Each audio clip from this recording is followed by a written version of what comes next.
One of the boundaries you talk about doesn't sound like a boundary. It's giving your child freedom to fail. Absolutely, absolutely. What if they fall on their face? Well, What if you're out in the cold? Then we come alongside and say, I am so sorry you fell on your face. You know, I hate that. I understand how that is. I've had those times too. Let me encourage you. I believe in you. I know that you can get up and pick yourself up and move forward. I have that confidence in you. How can I help you do that? How can I help you get back up and take the next step towards succeeding? Now, some parents, I think, are being held hostage by their children and their demands, but you've already alluded a couple of times to the moms. I don't know if the dads are as bad. For sure, the mother heart. Sometimes it's a mother whose most important role, and rightly so, was being mom. But she needs to be needed. Yeah.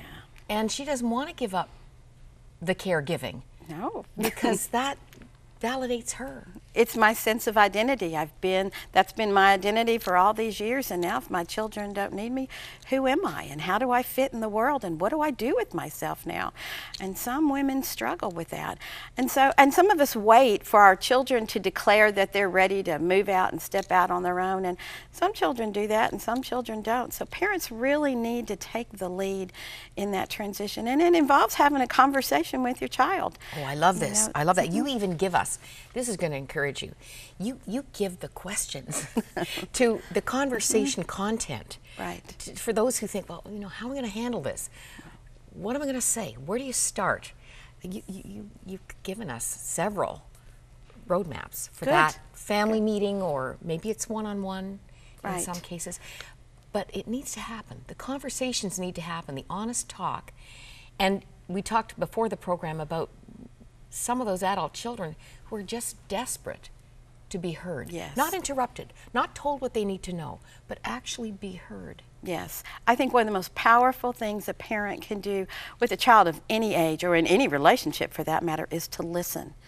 To just be still and listen with your mind and your heart. Listen to what you're hearing. Listen to what you're not hearing. You know, sometimes our children tell us a lot by what they don't say. You know, pay attention to their body language. Look at their gestures. Look at their actions. And then don't jump in quick with an answer, which we as moms particularly tend to want to do. But just to be still a little bit and consider, to acknowledge, I hear what you're saying, and not say but I hear what you're saying and I want to consider that. And take the time to consider. You may even need to go talk it through with somebody.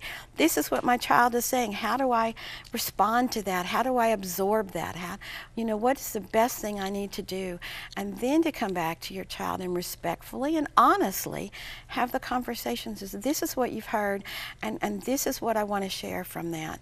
And speak with the desire to be understood. And I think if we could capture that as parents and recognize that it's our role to take the lead in that relationship, to have that conversation. And if we can have it respectfully, we don't have to be afraid of it. It's not that we're condemning our children. It's not that we're kicking them out the door. It's that we're launching them into the next stage of their life. And if we can see it that way, that's a positive step for all of us. Okay, what if we have a cohabiting situation where nobody's being manipulated, nobody's being exploited, that grown child is paying rent and contributing to the household, and maybe there's a whole family with them. I'm thinking of all the scenarios. Right. Do you have a problem with that?